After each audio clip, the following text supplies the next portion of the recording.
Welcome to Rider Nation Station, presented by American Manufacturing Solutions, your total logistics partner, investing in Rider Nation Station and St. Mary's, Ohio, and to our other fine sponsors.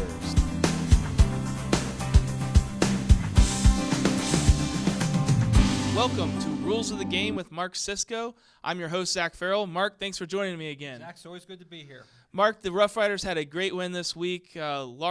Large win against Elida. Got a lot of the younger players in there, but we were able to get some clips from that game. Oh, I'm sure. And we're excited to look at them here in a second. Wanted to talk, though, about a couple other items. We had 2 viewer questions that were sent in. Okay. We also have an issue that came up in the NFL that I wanted to talk about. Okay. So let's talk about that one first. Off the air last time, you and I were talking about something called a fair catch kick.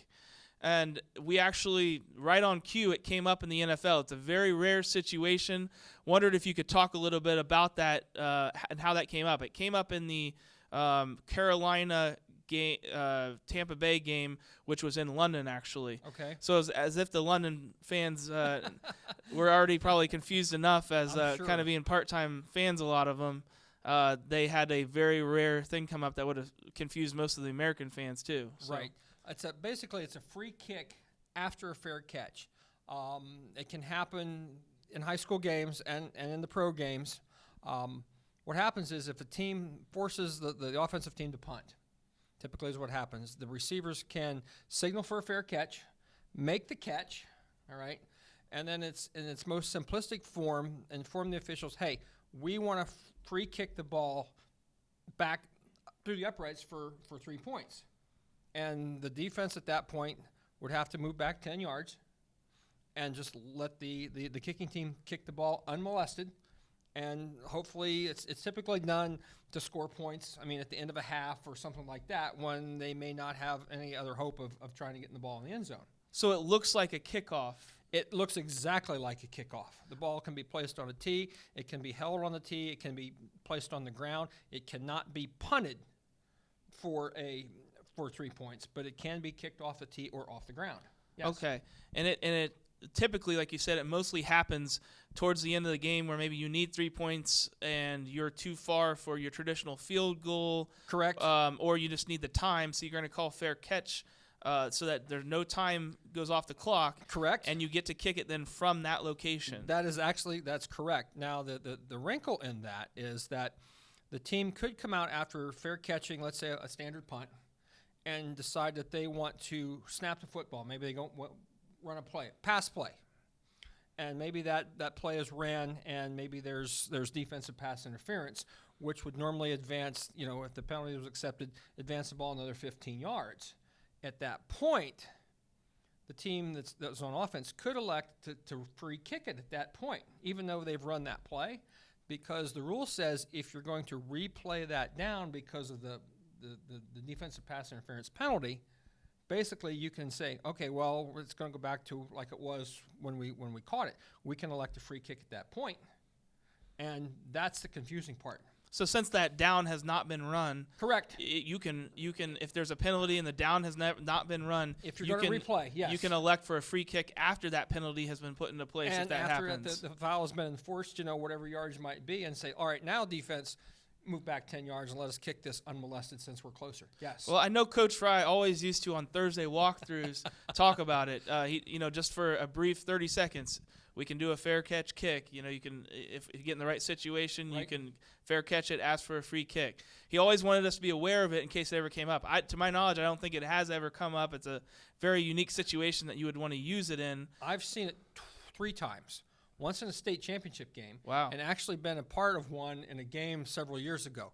And so at that point, when you see everything, you can almost retire at that point because you've seen it all. So, well, if our viewers are curious about it, I'm sure they can do a quick Google search because there was a lot of talk about it this weekend. But I wanted to get your opinion of it and hear your view. So it's very interesting thing there, and I'm glad that we were able to see it happen in the NFL very rare, last week. But it can be very exciting if it works. Yeah. Well, we're going to take a quick break with our sponsors, so we'll be back right after this.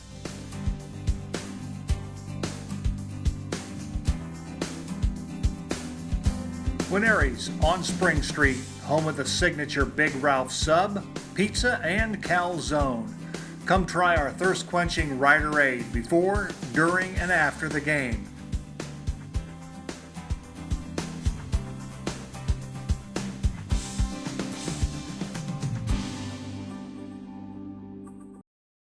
Welcome back to Rules of the Game with Mark Cisco. I'm Zach Farrell. Mark had a couple viewer questions that were sent in. Okay, great. So this first one was from Eric Dunlap. Eric wanted to know, is a center allowed to move the ball after it's been set by the official? What are the rules behind that? Because he thought he was seeing it a little bit in some of the games this year. Do you want the technical answer or do you want the realistic answer? We'll take both, maybe. All right, the technical answer is once the ball's placed for a scrimmage down, it should not be moved other than a backward snap. All right? Realistically, and at all levels, the center will come out, get his feet set, and bend over. And if he's not quite right with him, it's possible for him to grab the football and maybe move it up, stand it up, do something like that. Now, that's really not noticeable a whole lot because a lot of times the defensive lineman then will adjust to where the ball is. But sometimes they're set. And when the center moves the ball, it looks like maybe the defense is in the neutral zone. Well, we as officials will ignore that because we know the center has moved the ball up 3 or 4 inches or something like that to snap the football.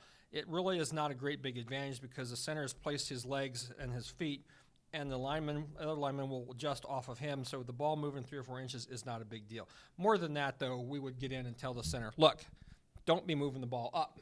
I mean, you can stand it up wherever, but don't be moving it way ahead where you're going to gain 6, 8, 10 inches or something like that. I know as a center when I played, I was warned a couple of times. I wasn't trying to do it. It wasn't intentional. Right. And honestly, it only happened in 1 or 2 games, so I didn't understand because I didn't think that I had done it the other games. But apparently in that game, I was moving it too much or something. Well, it's either that or the judgment of the officials weren't like the rest, and they didn't put up with a lot of stuff like that. They tell us, if it's reasonable, if it's not unreasonable, whatever that is, leave them alone, let them snap the football, let the game proceed. I know it happens a lot with shotgun snapping too, because that center wants to put the ball in his hands so that he's gripping the point of the ball or something like that. Yeah, the point of the ball or they can stand it. Area. They can stand it up. They can't basically bring it back towards them where the point of the ball is back towards the center, but it can be at a 90 degree when they grab it and stand it up. Some of them will do that. More stuff it's at more of a 45, 50 degree angle sometimes so they can get the snap. That's or grab the laces. That's what I was trying to think of there. Some of them will put their hand on the point of the ball, which is fine. Right. Okay, well, thank you very much for that. Thank you for sending in your question, Eric. Hopefully that addressed some of that. Bottom line, it's technically illegal, but it doesn't get... But there's no really gained advantage here. Gotcha, and it doesn't get called very much. Correct. There's a lot of... goes back and forth between the official. Subjectivity. Subjectivity to it. Okay. Our second question was sent in by Steve Ginter. Okay. So Steve wants to know, what are the rules on an uncatchable ball for pass interference in high school? There's no such thing as an uncatchable ball in high school football. There is in college, there is in pro, but at the high school level, whether the ball is catchable or not makes no difference to offense or defensive pass interference rules. Now, that being said, again, officials' judgments will sometimes come into play where a ball is obviously thrown out of bounds, and if you've got a situation where was there interference, was there not, and the ball is just tossed away, you're probably not going to get an interference call. Okay.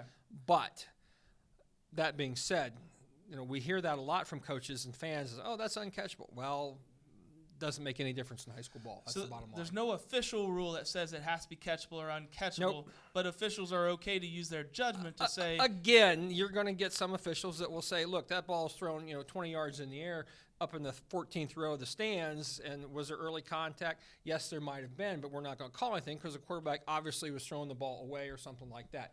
We do have a little bit of discretion there, but very little in that regard. Okay. Well, I think Steve he's seen officials at some other games, not Rough Rider games, call uncatchable on something on a pass interference call, and I thought that there wasn't pass interference. So and if they did that, they were incorrect. Okay. Okay. And maybe they were just letting the coach or letting somebody know why they didn't call the pass interference or why they were being subjective. But again, they about would be it, incorrect if they were talking about catchable, non-catchable. Right. So they probably should have just not talked about that. And they shouldn't have signaled anything and just went on. Gotcha. Right. All right. Well, thank you very much for that. We're going to go ahead and check back with our sponsors, so we'll be back right after this.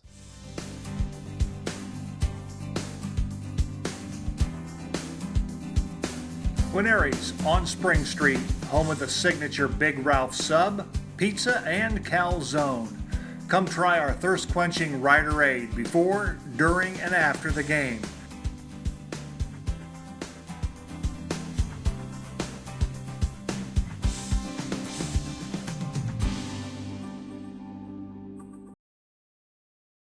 Welcome back to Rules of the Game with Mark Cisco. Mark, we have 8 or 9 different clips here from the game. This first one that I want to talk about was an not an offsetting, but penalties called on both teams. So there's a hold called here on St. Mary's, and then there's a personal foul at the end of the game called on Elida. The hold you'll see right there at the bottom of your screen, number 7. Frankly, I didn't see much of a hold there personally. Well, yeah, that's what I was thinking too. Was there any advantage gained there by the offense and maybe a slight jersey grab? Let's see if we can detect something more than just that. I don't know. That's who knows for sure. Now this one out of bounds. That's probably a good call. A little bit extra on the bringing the player to the ground after he was clearly out of bounds. So that's probably a good call. So the end of the play there, you have the quarterback who's rolled out to pass, but he pulls the ball down and takes off. He's standing out of bounds. He's wrapped up. They seem to kind of stop, and then the Elida defender just keeps pulling backwards and kind of throwing an extra. Right. I called it on the air. I called it maybe a pro wrestling suplex move or something. But now what happens there is, since we have a live ball foul and a dead ball foul, both of those fouls will be enforced. Okay. The holding is obviously a 10-yard. Basically, it's from the spot of the foul, and the dead ball out of bounds personal foul would be enforced after the enforcement of the holding call. So depending on where the ball was on the field, St. Mary's may have ended up with a first down out of this. I'm looking at the stakes. They're on the video, and it's possible that they could have got a first down out of it. I think they did, or it was really close. Really close, yeah. Sure. So because where they called the hold, they brought it back 10 yards, and then they marked 15 yards after that. And that was another thing I wanted to bring up. We're going to have some clips here soon where we have offsetting penalties. The difference is, in that case, you had one that was during a live ball penalty and one that was a dead ball penalty. Sure. And that's when you mark both ways, right? Correct. And that's what we had in this last clip, was a live ball and a dead ball. So they will not offset. You'll have to march both of them off. Okay. We got a clip coming up next that was called an incomplete pass on the field. Okay. We have 2 different angles of it. The Elida quarterback gets stripped from behind there by number 10, Trey Fisher, and it's really close as to whether looking at that clip right there, it is really close. Right. That as a referee, I live in fear of those types of calls because it is just so close. The arm does come forward, but the question is, was the ball stripped away or dropped out before the arm comes forward? And that's what you look for, is the arm motion. If the arm is coming forward and he still has the ball, and even if it's stripped out after that, it's ruled an incomplete pass. Quarterback does a nice job bringing the arm forward, but the question again is, was the ball still in his hand when that arm started slightly forward? And we're told, as officials, if in doubt, it's an incomplete pass rather than a fumble. Okay. Which may have been why they called it an incomplete pass in this case. Yes, because it's really tight, and you really have to be able to slow that down frame by frame. And I don't, the technology for us to do that, obviously we don't have instant replay or review at the high school level, but even with our stuff here, the great camera work here, it would be tough. Fortunately for the officials, the Elida player would have recovered it if it was a fumble, so it probably wouldn't have made too big of a difference. They would have had a little bit more of a loss with the fumble as opposed to the incomplete pass. But you could easily see if St. Mary's would have come up with that ball, it could have been there would have been a little play. Controversy there, probably. Right. Yep. Right. Well, the next clip we have here is a pretty basic. I think we have a intentional grounding here. Yep. On Kurt Bupp, St. Mary's quarterback, rolls out to the left, attempts to throw it away out of bounds, and there's not really any receiver in place. Is that the right call? And is that different in college or NFL? No, this is the right call. And now college and pro rules allow different things there as far as when the quarterback is throwing the ball away. In college, if he's dumping the ball like that, so long as he throws it beyond the original line of scrimmage, he's going to be fine. But in high school, clearly in that one, there was no receivers out there. He was just dumping the ball to avoid loss of yardage and things of that nature. And it was the right call. Now, mechanically, you can see the sideline official throwing the flag. That's not who should be throwing the flag there. That's the referee's call solely. And I'm thinking he's probably throwing the flag because there's nobody out there. It's pretty clear there's not. And he just decides, well, I'm looking and I'll throw the flag, and that's what I'll call. The proper thing there is to go inform the referee that there's no receivers in the area, and then it's up to the referee to call, because that's a spot foul. So in other words, when the quarterback let go of the ball, that is the spot the foul occurred, and any penalty would be marked from that spot, which is a 5-yarder, and it also includes loss of down. So you don't get to replay the down. You lose. If it was second going to third, you lose 5 and the down as well. That's the big part about the intentional grounding. You lose that down there. So the bottom line is with that, in high school, it doesn't matter if you get it back to the line of scrimmage, if you're in or out of the pocket, there has to be a receiver. There should be somebody reasonably close to avoid that kind of foul. And it's not 10 yards, within 10 yards or within 5 yards, it's just reasonably close? It's whatever the officials deem as reasonably close. Okay. If there's a receiver in the area, and that's open to interpretation. Yeah. And receiver in the area is different. And we're very liberal on the receiver in the area, because if it's incomplete, the offense is losing the down anyway. Okay. So that's why the interpretation is what it is. Gotcha. Okay. Our next clip that we have here is a clip that we had the quarterback roll out to the left and stiff arm and then get pulled down a little bit outside. No foul was called. We just wanted to talk about what's a legal stiff arm and what's the proper late hit call. Were those done correctly here? That stiff arm looked to be pretty decent. It didn't look like the number 2 grabbed the helmet opening or anything like that. He just put his arm out there, whether it's bent or straight, doesn't matter. He can put the hand on the helmet. Now the pull down after he's out of bounds, if we could see it one more time. Was it late? Was it not? Depends. I mean, we're coming around here.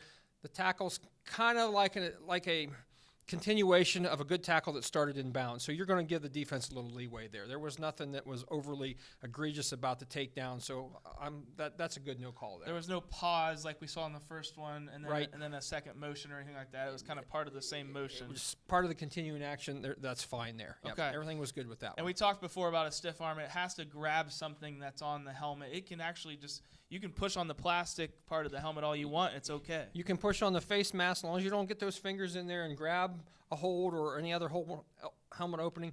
It's fine. And the quarterback did a nice job there. Okay. Yep. Well, we're going to take a quick break. We'll be back right after this.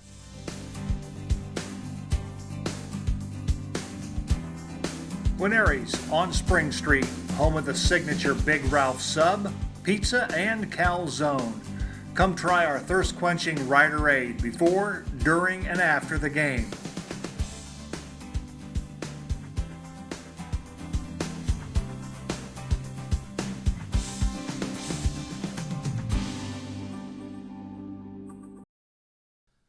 Welcome back to Rules of the Game with Mark Cisco. Thank you to all our sponsors out there. Mark, we have a few more clips here. This fifth one is a offsetting block behind the back and then defensive holding. So I want you to look at number 50 there on St. Mary's. It looks like he's pushing the guy back there in the backfield as the quarterback's scrambling around. He was called for blocking the back. Yep. And then at the end of the play here, if you look at, I think it's number 58 for Elida, at the very top of your screen where the down marker is, he grabs an offensive lineman and sort of throws him around. So we had offsetting blocking behind the back and defensive holding calls there. Correct, and that was a good call on 50 for St. Mary's. He was blocking the defender initially, and the defender got away from him. And now 50 was in chase mode, so to speak, and then he just pushed him enough. It wasn't hard, but he pushed him just enough to get it to clear the quarterback. And the action up at the top of the screen, that's already taken place where you have the defender physically grabbed a hold of the St. Mary's blocker and threw them down. Now, defensive people are given some latitude, but that was, in the official's opinion there, a little bit more egregious than just trying to get away. And I think that was a good call on both of them. Yes. So we got an offensive and defensive foul.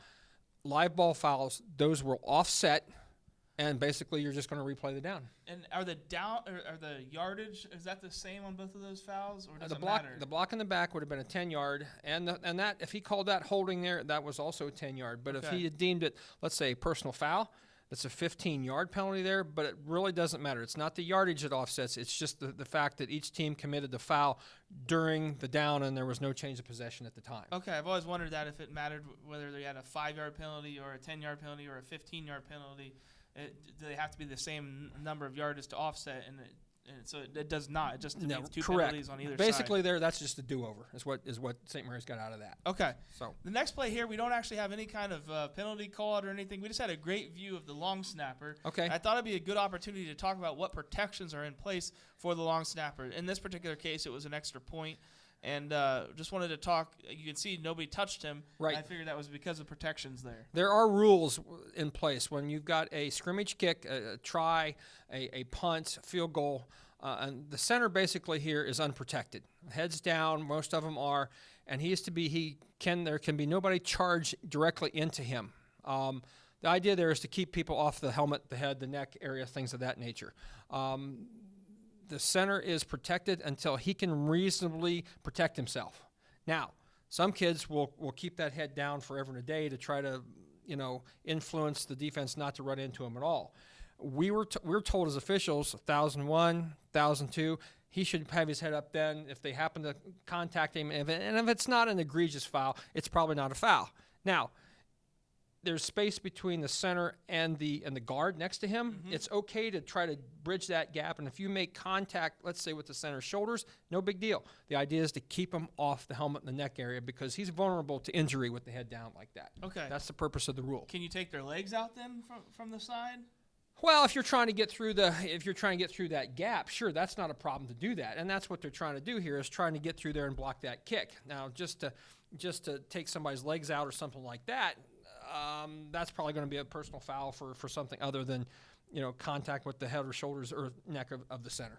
Okay. Okay.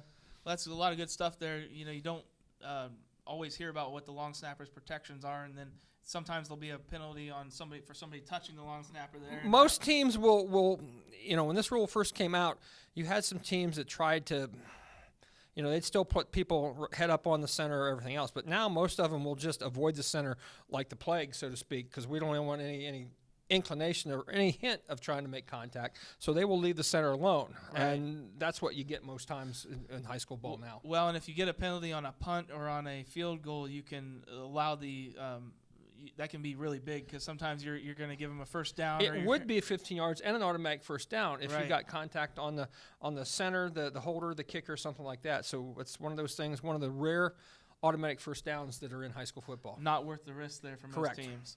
Well, the next clip we have here was a roughing the passer, and illegal man downfield, another offsetting situation.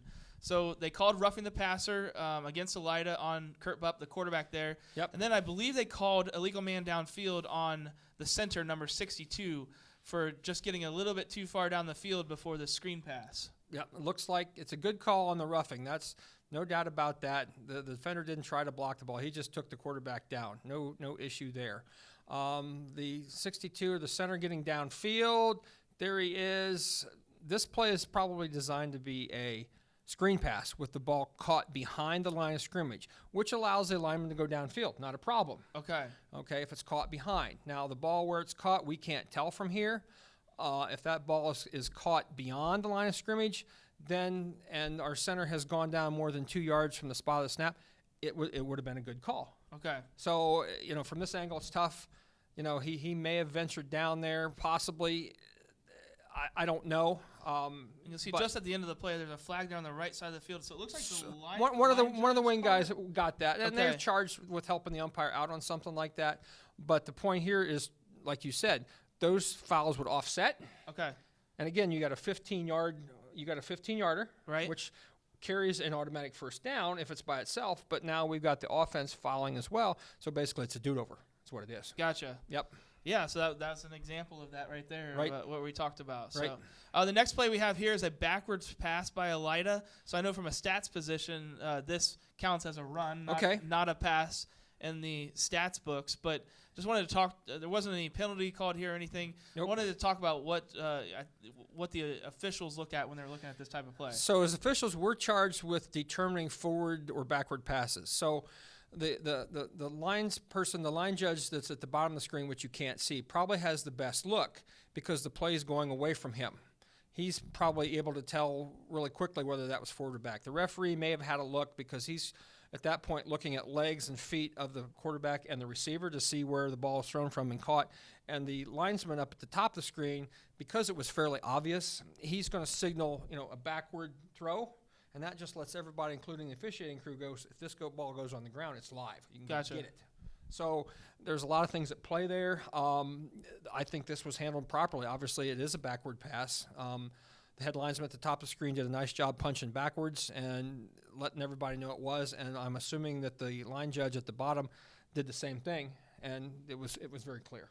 Okay. Well, this last clip that we have here was towards the beginning of the game. Elida was really putting together their first good drive, and they went for kind of a dive play here, and the running back held the ball out towards the goal line.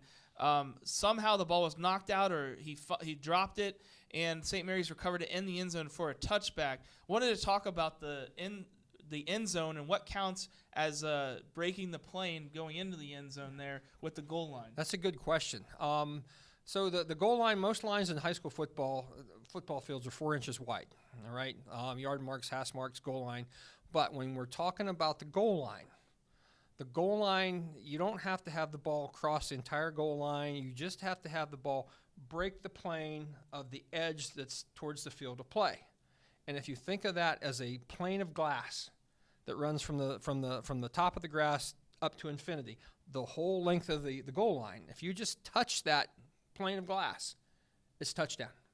So the ball doesn't have to be way across. It doesn't have to be entirely in. It just has to, what we call, break the plane to be a touchdown. Any part of the ball. Any part of the ball. The hand doesn't count, but any part of the ball, nose, laces, wherever, it would be a touchdown. Now, these officials were pretty adamant that he didn't get in, and so they were standing right there on the goal line, so I'm assuming that the ball came loose before the runner would have broken the plane with the football. And unfortunately, we don't have any Right. great view of it that we're able to see that or not. But, it looked like you said, that the officials were right on it, and they made that call right away. Right so away. Hopefully they were able to see it there one way or not. Yeah, you can't tell for sure. The ball ends up in the end zone, which would be a touchback.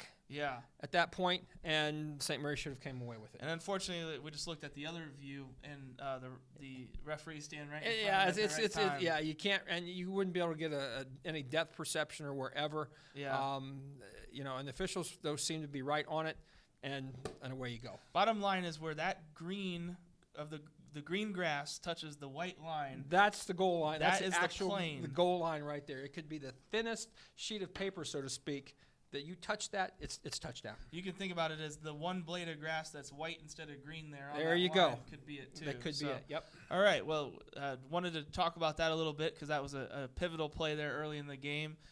So thank you very much, Mark, for that. We are at the end of our show today. We went over a lot of different topics here and a lot of clips, so thank you again. Wanted to let our viewers know the next couple weeks are going to be something really cool. We're going to have a live show at Guarneri's Pizzeria. Are you ready for that? I'm looking forward to it, yeah. We want all of our viewers out there to come to Guarneri's Pizza that night. We're going to be taking questions live from the audience. I should have my reference material with me then at that point. Maybe you should wear your official's uniform just to keep everybody in line. I don't think that'll happen. No. So that is going to be Thursday the 24th and Thursday the 31st at 7:30 p.m. Nice. at Guarneri's Pizzeria. Come early, enjoy the food and a refreshment, and prepare to learn something maybe. They've been a great sponsor for us and for this show. And so I'm excited to get in there. It's a beautiful restaurant. Yep. And we'll just have to see what type of interesting questions come up from the audience. I'm looking forward to it. All right. Well, hopefully we see everybody out there. On behalf of Rider Nation Station, please subscribe to this video, like and share our Facebook page so we can grow as a station. We'll be broadcasting live the audio for the game this week against Bath. Nice. And also we're going to be going to Salina the week after that, and also we'll be at home for the final game against Defiance. So you got us the rest of this regular season and into the playoffs here. Good deal. And we're looking forward to that. So thank you for joining us, and we'll see you again next week live. This episode of Rider Nation Station has been sponsored by American Manufacturing Solutions, your total logistic partner, investing in the St. Mary's community.